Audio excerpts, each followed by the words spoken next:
Adams State College. Great stories begin here. All right, well, thank you all for coming. Another good crowd here today.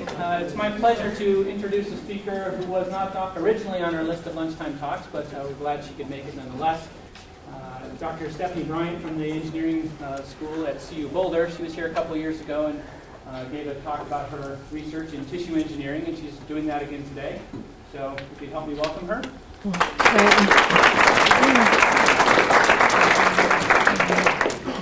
Well, thank you. So it's a pleasure to be back at Adams State College, particularly with such nice weather we're having in November. So what I want to do today is tell you a little bit about the research that's going on in my laboratory in the area of tissue engineering. And in particular, so I'm an engineer by training, so I'm going to really talk to you about sort of our approach, maybe more of an engineering approach, in terms of how we can actually design strategies to really be able to regenerate living tissues. So really our approach is thinking about this idea of this three-dimensional synthetic niche. And what I mean by that is really thinking about the three-dimensional environment. So if you think about just your tissues and cells in your body, you can imagine that cells in your heart, the types of cues and the type of environment that they're surrounded is going to be vastly different than, say, the cells that are in your cartilage tissue. And so what we want to do is we really want to learn what that environment is. So actually think about the native tissue and its environment. And how can we take that information and really design these synthetic environments? So again, me being an engineer, is how can we design a synthetic environment, although we want it to be temporary, such that we can then provide the cells with the right kind of cues to get the cells themselves to actually grow these living tissues. So the idea is to be able to create tissues that then can replace tissues from trauma or disease or things like that. So what I want to do today is tell you about our efforts really in the area of trying to regenerate cartilage tissue, which is a major focus in my group. And then switch gears a little bit and talk about some more recent work in terms of if we're going to take these synthetic environments, so non-biological, and implant them into the body, what's the implication of that? And how does your body respond to a non-biological material? So we'll talk about those two aspects, which are research directions in my lab. So if we start out in terms of thinking about really cartilage, so here's an example of a defect in your cartilage in a joint, maybe not your cartilage, hopefully not, but in cartilage, so a focal defect here. And one of the problems with cartilage is there are no nerves, there's no blood vessels in the cartilage. So once it gets damaged here, there's actually no way for that damaged tissue to communicate with the rest of your body or even the rest of this tissue to say, hey, I'm damaged, come help me repair. So cartilage really has actually no mechanism really to repair itself into a functional tissue. And so what happens is you can get a little bit of repair actually, but you get a scar tissue, which is mechanically inferior to your native tissue, so it doesn't function very well. And if you have this, and if it's painful enough, the surgeon will actually go in and drill down into your bone to try to get some of the blood and things from your bone into this defect to try to heal that tissue. Unfortunately, you're still left with scar tissue, which is not mechanically functional. And over time, this focal defect, while the rest of the cartilage seems fine, over time can actually lead to osteoarthritis. And so this is one major risk factor for developing osteoarthritis. And that's really just where your cartilage tissue begins to just break down. So the cells in your tissue are in essence degrading that tissue. It gets severe enough and you have just bone articulating on bone, and then the only option right now are these synthetic implants. And these are really invasive strategies, so the surgeon will actually go in and basically chop off part of your bone. So it's really only your cartilage that's damaged, but the only way to repair it is with these artificial joints and basically cutting off part of the bone and implanting these implants. These have come a long way, but they still have a limited lifetime. So maybe 15 years at most. So if you think about younger patients, who might have this problem, then this isn't really a great solution. And so what we hope to do, and really the idea of a lot of the research in this area, is actually being able to create this tissue, an engineered cartilage tissue, so that you could resurface that joint, and then it becomes much less invasive. And now you have a tissue, a living tissue, that can presumably last the lifetime of the patient. So that's really the focus of what we do, and actually a number of groups do. So when we think about tissue engineering, this is really sort of the paradigm in terms of the approach. So the idea is that you could take a patient, you could extract a small biopsy from them, extract the cells from that tissue, grow them up in a petri dish, so just on the bench in an incubator, and then you grow up enough cells that then you could put it in some type of three-dimensional matrix. Turns out you actually really need this three-dimensional matrix, otherwise the cells don't grow into a new tissue. So they need that three-dimensional environment. And then you have to provide some kind of cues to get these cells to produce the right kind of tissue that you could then implant it. So this is the general approach in terms of how we can think about how we might be able to regenerate living tissues. So our strategy is really, when we think about cartilage, we think about, okay, if we could actually fix this early on, then we have a much greater chance of preventing that osteoarthritis from occurring. So kind of the idea here is thinking about a minimally invasive approach. So instead of the typical tissue engineering paradigm where we grow a tissue on the bench, we want to think about, can we inject cells and some type of solution into that defect, and we can actually have this solution such that it's light activated, which means that we could expose it to light. So a surgeon could use like a fiber optic cable, expose it to light, and basically solidify the cells in this three-dimensional matrix. And then the idea, if I sort of blow this up here, if this is your native cartilage tissue and this is the defect, the idea is that you could create this three-dimensional environment, so this three-dimensional niche that I was talking about, and then you can design it such that over time, and you have loading of the joint, that these cells then begin producing new tissue, that synthetic niche slowly disappears, and you're left with just living tissue. So that's our ultimate goal and what we want to do. But how do we get there? And that's really where the research comes in, is what is this niche, and what do we need? What are the right types of cues that the cells need? How do we grow functional tissue, cartilage tissue? And that ends up being a huge problem, and that's why we haven't been able to actually be able to regenerate cartilage tissue, because we can't create something functional, not yet, but we hope that our research will be able to accomplish that.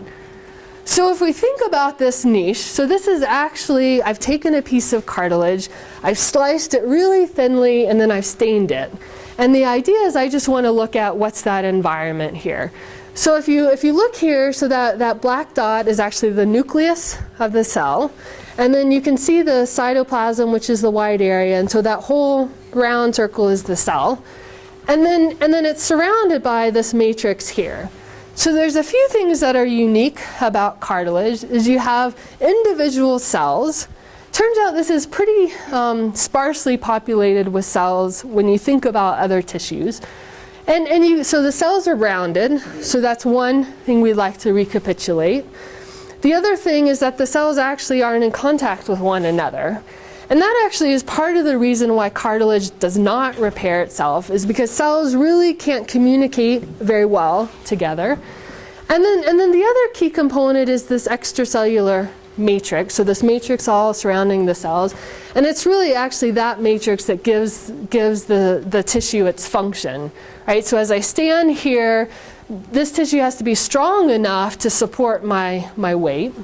And if we look a little bit more into it, this might be a little bit complicated, but you can see the cell, and this extracellular matrix is made out of collagen. So collagen is probably the most abundant protein in your body. Cartilage has a very specific type of collagen called type 2, and then it has these aggrecan molecules, and we'll come back to that throughout the talk. But these are really the matrix molecules that we're trying to get the cells to produce in our niche. So we want to think about this environment and how can we mimic that. The other important thing, which I've already alluded to, is that that exercise is really important in your joint. So these mechanical forces are absolutely essential to just maintaining healthy tissue. And so we want to begin to think about how can we create some environment like the native environment, but we also have to incorporate these mechanical cues in terms of our strategy. So if we think about this even more, so again thinking about this three-dimensional niche, so I've drawn here cells that are basically entrapped in this gel environment. So we want to figure out how do we design this environment, and what becomes actually really complicated is that we can apply forces to that material, our niche with our cells in there. But it turns out that these physical forces that we apply, so we can mimic forces that the joint sees. So as I'm walking here, I can figure out what forces are applied to the tissue. But it's very much so what that chemistry is, what the composition of that niche or that environment is, that's going to ultimately impact what the cells see. And these are this idea of these extracellular events. So one thing that happens is cells deform, and that's maybe a cue that the cells see. There's a whole lot of other things that occur. So as I'm walking here, I'm squishing the cartilage and it's coming back up, and I'm inducing fluid movement through the tissue. That's thought to be important. But anyway, the important point is all of these events lead to ultimately what the cells do. So we need to understand how these events sensed by the cells to try to manipulate them such that they actually produce new cartilage tissue. And so that's really our strategy, is trying to figure out what about this niche that when we combine with these mechanical cues can produce the right kind of tissue. So to do that, we've decided to develop some bioreactors. And we've chosen to do this because it's much easier just to work on the bench and in the incubators to understand our system than actually to go into a body and do all these experiments. So we've developed bioreactors to basically apply very similar forces that your joints see. And one of the nice things about that is that we can program any type of loading environment that we want. So we can program walking, we can program standing, running, all these different types of exercise regimes, if you will. Here's just a picture of our synthetic niche, if you will, with cells inside of it. And we can actually image these cells inside of our matrix. So the green is actually the entire cell. And then the red is just some matrix that the cells are beginning to produce. So tissue that the cells are beginning to produce. So a couple things here is that we can create environments where the cells stay rounded. And that's a key component for cartilage cells. It's very different to heart muscle cells and many other cells in your body. But that was one important thing we wanted to try to recapitulate. If we apply compressive strains, which is what our bioreactor does, so that's probably one of the main forces, not the only force that cartilage sees, but we can actually see the cells beginning to deform. And remember I said that we think that that's one process by which cells sense for the mechanical forces. So we can begin to recapitulate aspects that are very similar to the native tissue in our synthetic environment, and then by using our bioreactor. So get into a little bit in the chemistry. So how do we design these? And again, I'm an engineer and I'm a chemical engineer. So kind of combining chemistry and some of the engineering design. So what we chose to do is we chose to use purely synthetic materials. So this is based on, it's called polyethylene glycol. It's actually a polymer that's used in a lot of different things that are implanted into the body. So it's considered a biocompatible polymer. And the nice thing about that is it's synthetic and cells don't necessarily interact with it, but it allows us to, so we basically can go through and we can entrap these cells in this matrix. And the nice thing about that is we can tailor the structure of it, right? Because it's synthetic, we have lots of control. So we can basically, what we look at is cross-linking density, and all that really means is we're creating a stiffer material. And this is actually really nice because we would like to design a material that has the same properties of cartilage. And so with our synthetic environment, we can tune all the different mechanical properties that we want. But one of the problems though, and we have to think about this from an engineering design, so this is showing the cross-linking density, so getting more cross-linked. And this is showing we increase the mechanical properties, which is exactly what we want if we're thinking about designing something that will go into the joint. But what we sacrifice is that if you can imagine now the amount of water that's in here, as we become more tightly cross-linked, we decrease the amount of water that's in there. Right? And that becomes a bit of a problem because cells need water, they need nutrients and things like that. So we have this sort of balance where we can get high enough properties, but we don't sacrifice too much in that. But that becomes a design consideration. So if we look at these synthetic environments, so remember I said it's a synthetic environment, cells don't interact with it, but it can create an environment where cells can stay rounded in there. And we used our bioreactor and we looked at two different loading frequencies, which basically means 1 hertz is a step every second, and so that would be walking. 0.3 hertz might be really ambling, really slowly. But we wanted to see if we apply these types of forces, so mimicking forces in the joint, what do the cells do? And so we looked at matrix production, and so I'll walk you through this, but basically what we wanted to do is we wanted to say, okay, what do the cells produce in these synthetic environments? And we wanted to compare that to what if we applied mechanical forces. So we basically took that response and we normalized it to the response if there was no load. So if we saw an enhancement of tissue production, we would see a positive response. But interestingly, what we see is we actually see a negative response, meaning that we're applying physiological loads to our synthetic environments and we're inhibiting tissue production.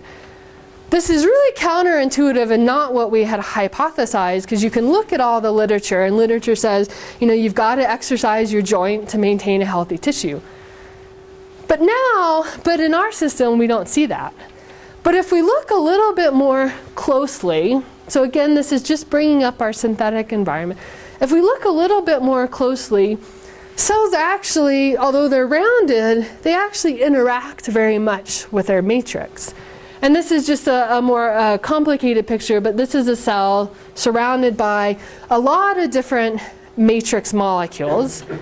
And in fact, if you look even more closely, so this is the cell membrane, and this is all the insides of the cell, and this would be the tissue matrix surrounding the cell. It turns out that cells have what's called our integrins on their membrane, and these integrins bind to this matrix out here. Turns out that this is actually a key component to tissue homeostasis, meaning just maintaining a healthy tissue. If you recall, in our synthetic environments, we didn't provide them with any type of cues that they could bind to, right? We just created an environment that was essentially bio-inert. So the cells had nothing to attach to.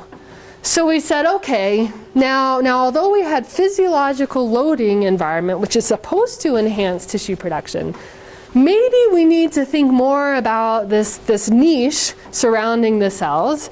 And so what we did is we said, okay, well, so we have synthetic environments, which are really nice. So we can now begin to add in biological components. And so this idea of taking a permissive environment, which is what I showed before, so no interaction with the cells, doesn't seem to be a great environment for the cartilage cells. I mean, it's not bad. They still produce some tissue. To then creating what we call a promoting environment, meaning now we've had biological recognition into our three-dimensional environment. So now how does that affect the cells? So what we did is we still wanted to use our base synthetic material because we can control structure, properties, all of that. But then we said, let's add in adhesion components into our synthetic bioinert environment. So these adhesion components are actually proteins that those integrins that I showed you that cells can actually bind to. So now we can begin to mimic the cartilage environment. So this idea of looking at permissive environments and looking at now environments where we include proteins. What we actually did is actually working with large proteins is very difficult, right? They're bulky, they have to maintain a very specific conformation to have function. But it's interesting, if you actually go in and look at that protein, all the amino acids in the proteins, you can find in a number of proteins, you can find 3 amino acids, particular sequence, amino acid with RGD, so this is arginine, glycine, and aspartate, for any of you who have know anything about amino acids. But we can take these simple 3 amino acids, and that's exactly what cells recognize and can bind to. So it allows us to now actually not have to worry about these bulky proteins and maintaining function, and we can basically engineer this peptide or protein-like sequence and promote cell attachment. So just to go through some of the data, so this is looking at, so when I mentioned before, one of the problems with cartilage is that these cells can actually produce a scar tissue. And the scar tissue is composed of collagen, but it's collagen type 1. And cartilage cells produce collagen type 2. And so what we wanted to do is we wanted to just see what the cells were doing. And this is a ratio of the type of collagen we want to the type of collagen that we don't want. So a ratio of greater than 1 is something good. And what we find, very interestingly, so this is not applying any mechanical forces, is that if we increase the amount of this adhesion component into our synthetic environment, we decrease this ratio dramatically. And what this means is that although we're incorporating something cells can attach to, if we incorporate too much, we actually have a very negative effect on the cells. So they're actually becoming a different kind of cell. So that's a bad thing. But what's really interesting is now if we apply mechanical forces, we see a completely opposite result.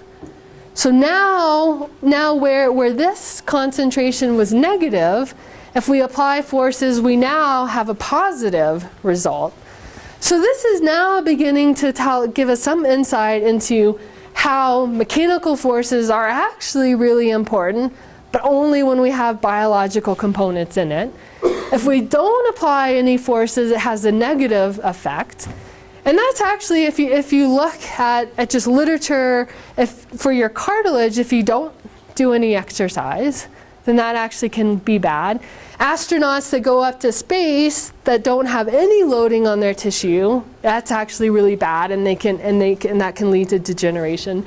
So we're kind of beginning to see a little bit in terms of sort of the negative effects versus positive effects with this. If we look at now tissue production, so tissue production, if we don't apply any load, we actually see no effect having this adhesion component. But if we apply mechanical forces, interestingly, actually we see a concentration where we can really stimulate tissue production. So again, I think it's just really iterating and emphasizing the important combination of mechanical forces with some biological recognition.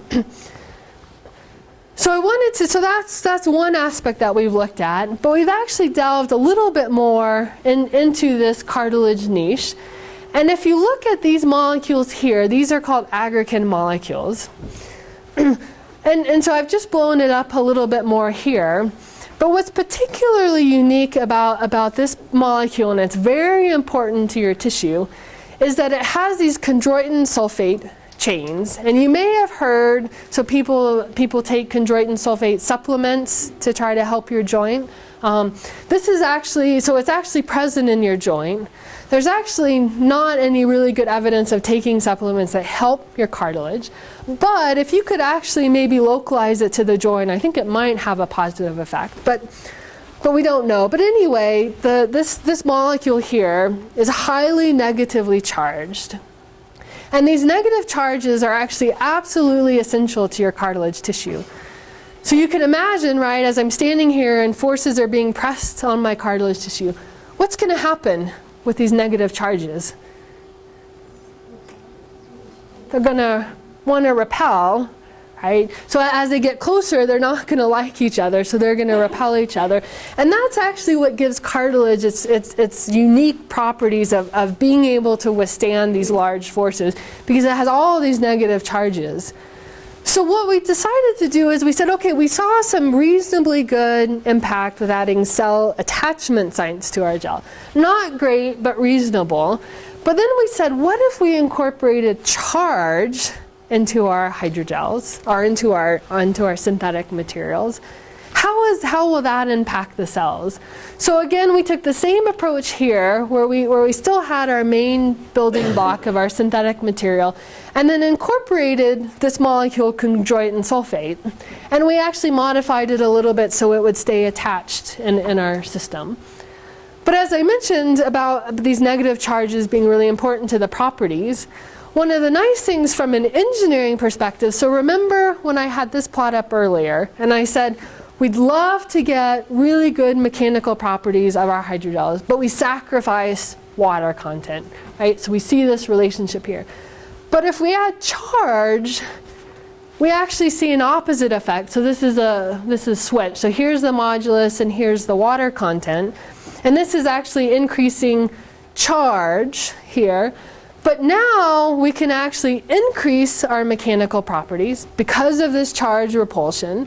And we can increase the water content also because that charge attracts water molecules into the matrix. And that's actually exactly why cartilage works so well. So from an engineering perspective, this is really nice, because now we can get good mechanical properties and we can get lots of water in there, which is what we need. But we wanted to see, okay, does this have an impact on the cells? And I'll highlight just one more thing that's actually kind of interesting about these charges. And this is a little bit of a complicated plot, but here's the cell. Here are those charged molecules. But what happens, right, because you're all sitting here, right, so presumably your cartilage is at an equilibrium. So there's lots of ions in the fluid in your tissue. They come in and they just neutralize that charge. But when you apply mechanical forces, they force those positive ions out. You create this charge buildup, and you create actually an electrical field, essentially, in your tissue every time you're walking. And we can actually measure that field. And this just simply shows that the more charge we have, this higher this potential, if you will. And it's actually thought, although it's not really known, that this might be really important to your cartilage cells. We still don't know. But what we really want to get at is, what do the cells do? So if we think about our neutral bioinert environment, if we look at, do the cells proliferate, meaning do they grow, do they produce more cells? And this is really having neutral environment and adding in charge. If we just simply add charge, we prevent the cells from proliferating. We look at tissue production, we actually inhibit tissue production. I go, oh no, what have we done? And if we look at collagen, the other molecule, we actually don't have much of an effect. So this is telling us that if we simply add in this chondroitin sulfate, a molecule part of cartilage, we actually have a negative effect on what the cells do. But if we apply mechanical forces, we actually still, so this is again that normalized plot, meaning if we have a positive response, we would see a positive value. If we have a negative response, we see a negative value. So we actually have a further of a negative response with proliferation. That's actually okay, because we would rather have cells spending more energy producing tissue than producing more cells. But what we find, again, adding mechanical loading, is we have 200% increase in tissue production for this molecule, aggrecan.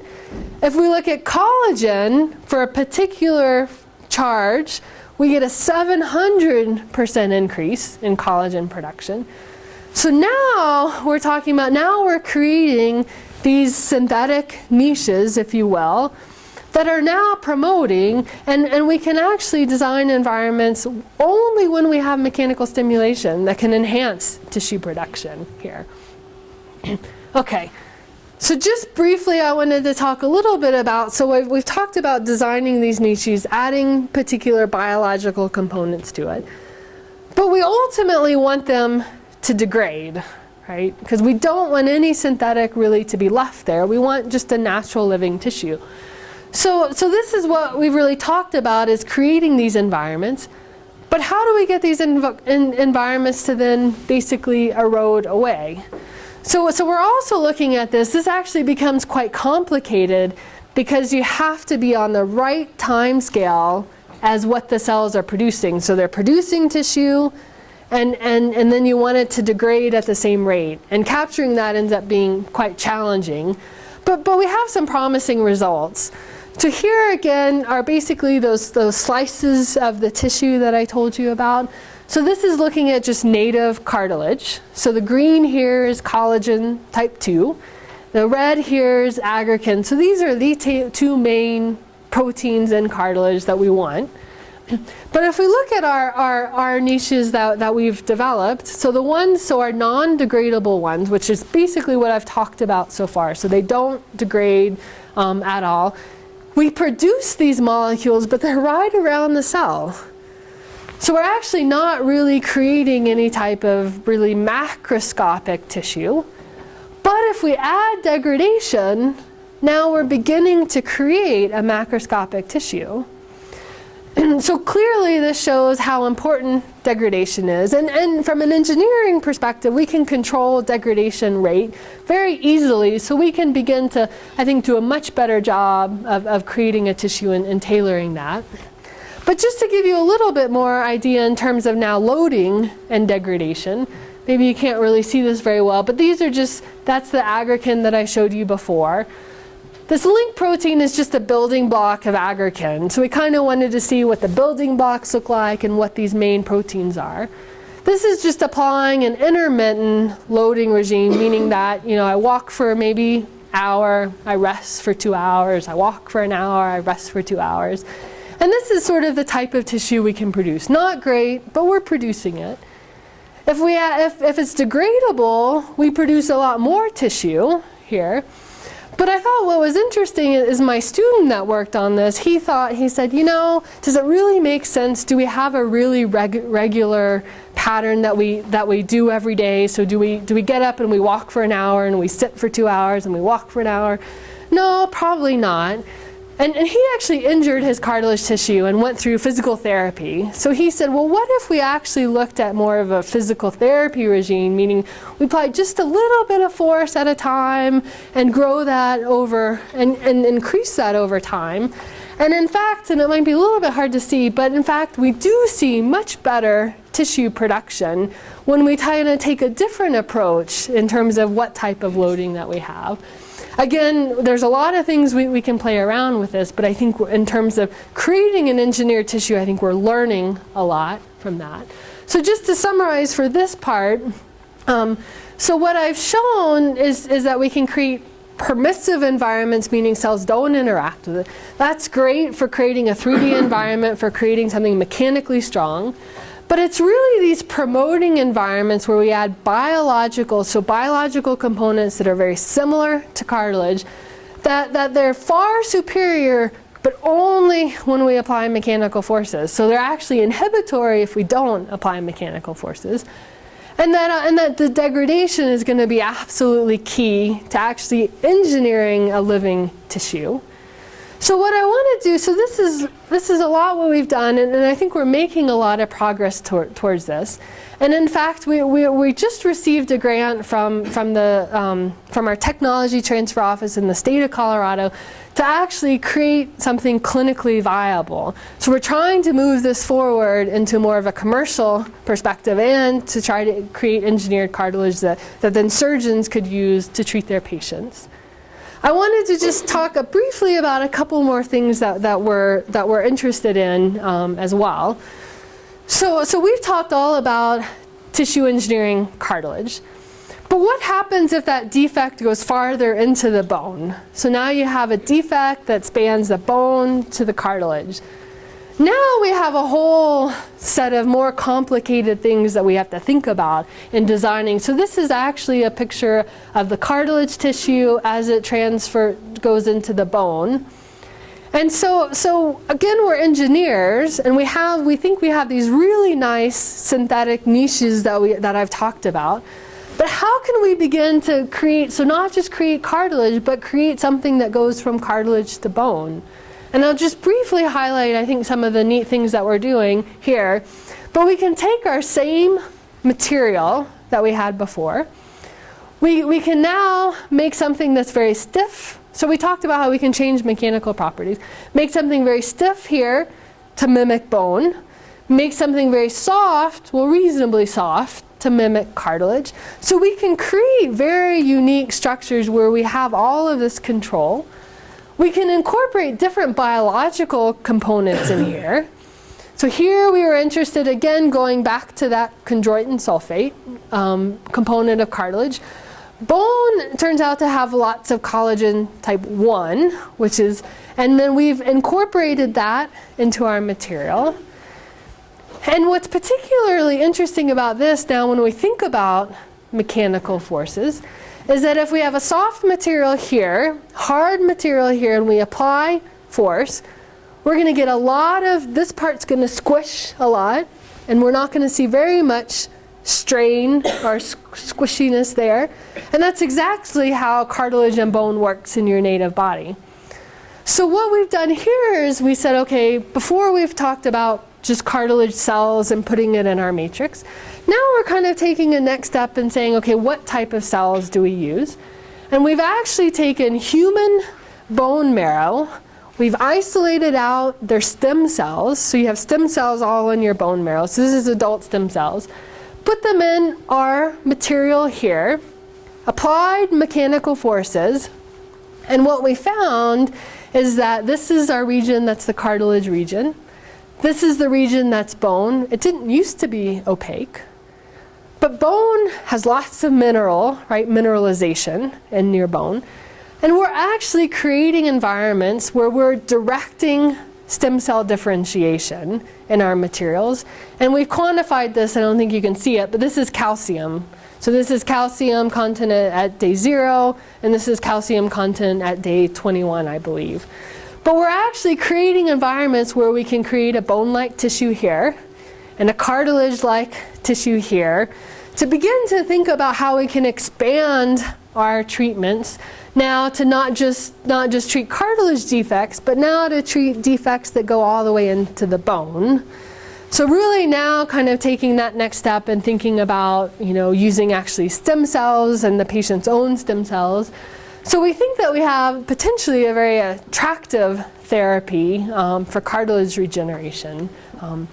So that's what I'm going to talk about, sort of our focus on cartilage work. And we think we're getting there in terms of actually having something that's clinically viable. Hopefully, I don't know when, but hopefully in the next 5 years from that. But what I want to tell you about now is just a little bit in terms of now, right, so we work with synthetic materials. Now, we want to implant them into the body, but they're non-biological. So what happens when we implant non-biological materials in the body? So this schematic here, and I'll go through this, but this is actually a process that occurs no matter what type of implant you put in your body. So pacemakers, hip implants, and any kind of implant you can think of goes through this process. And this is actually a huge problem with medical implants. But just to walk you through it, just briefly, so you implant the biomaterial. Now, it's important to note that this is considered biocompatible. So this is not a bad response necessarily, but this is what happens. So you implant a material, proteins in your body absorb to that surface.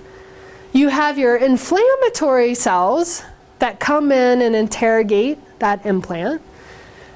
When they interrogate it, so usually these inflammatory cells they're important in your body, and they basically, their role is to go and eat away things, foreign objects that aren't in your body. So normally they can just eat away at it and get rid of it, and then they can go away. Turns out if you have a material, it's huge, right, compared to a small cell. So it can't get rid of that. It's trying to get rid of it, but it can't. And they become really frustrated. And then what happens is they basically send out all of these cues to get other cells to come in, and they just wall it off with this capsule.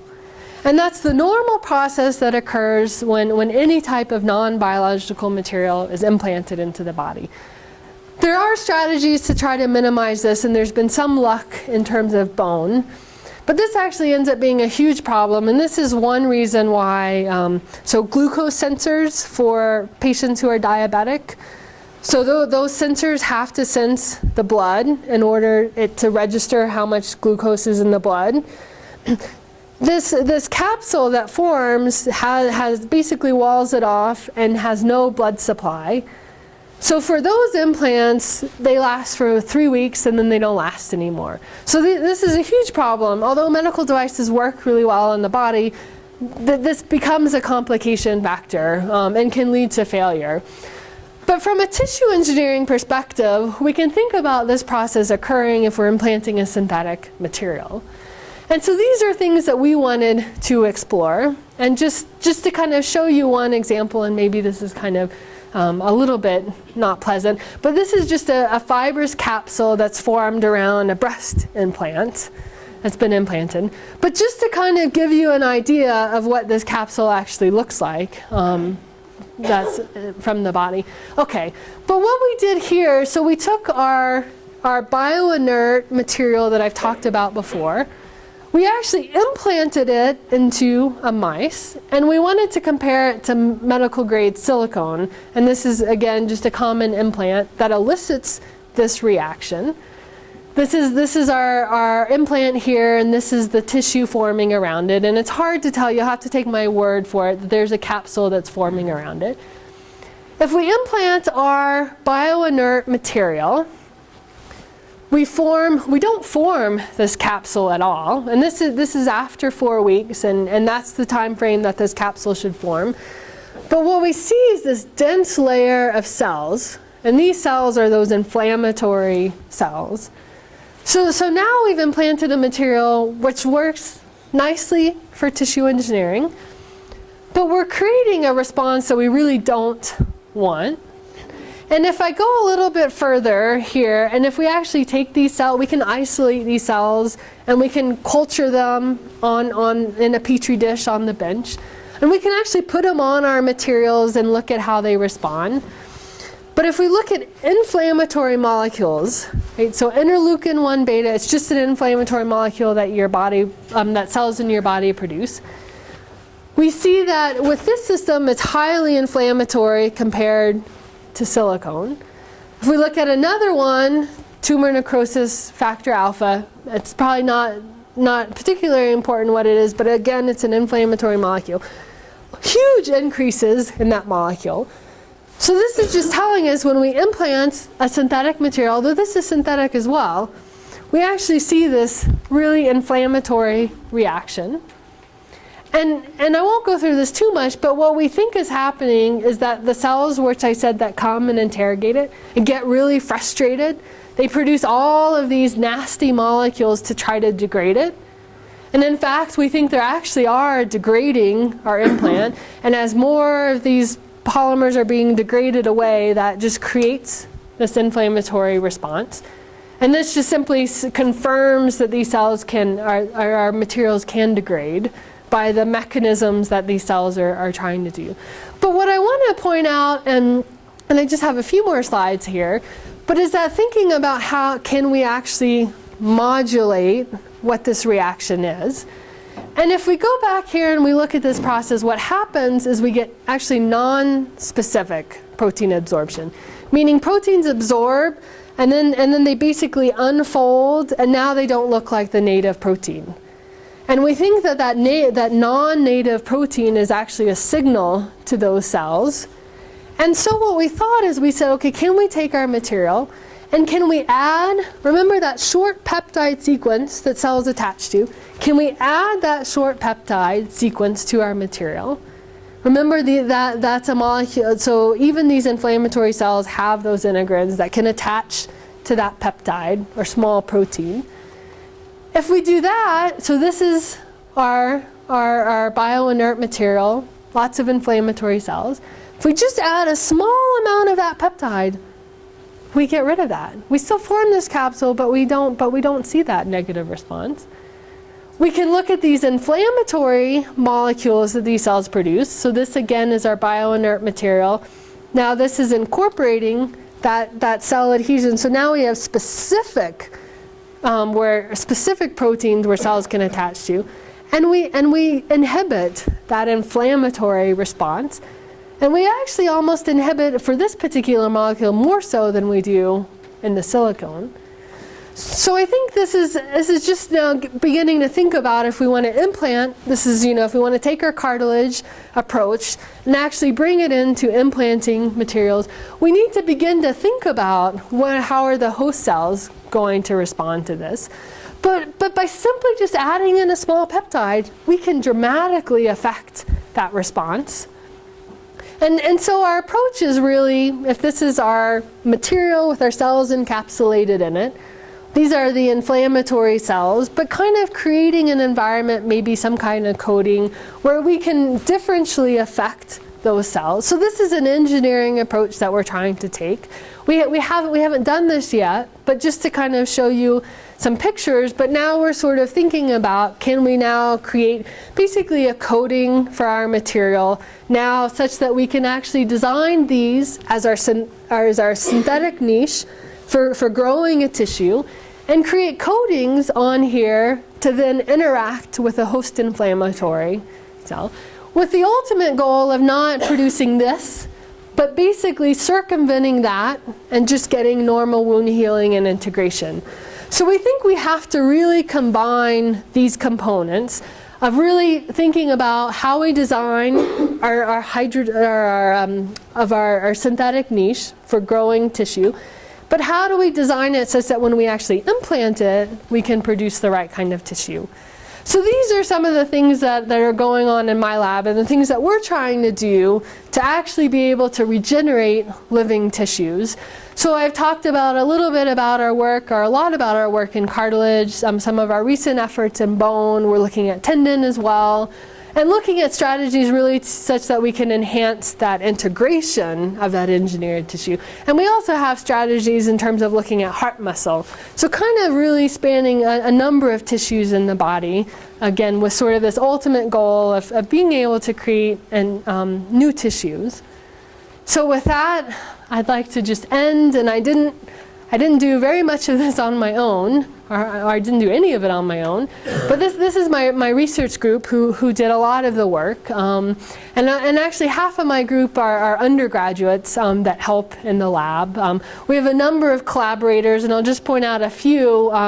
So Dr. McElraith is actually an orthopedic surgeon. He's a veterinary orthopedic surgeon who provides us with a lot of input. Dr. Turkeltaub is a rheumatologist, so we like to work with surgeons, and then Dr. Kyriakides is actually a pathologist, so he helps us with some of the looking at the host response.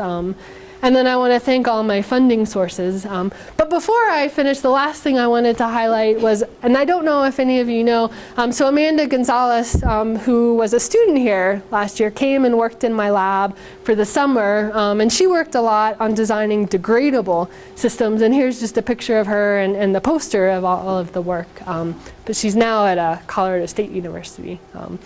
Anyway, hopefully that wasn't too long. But thanks for your attention.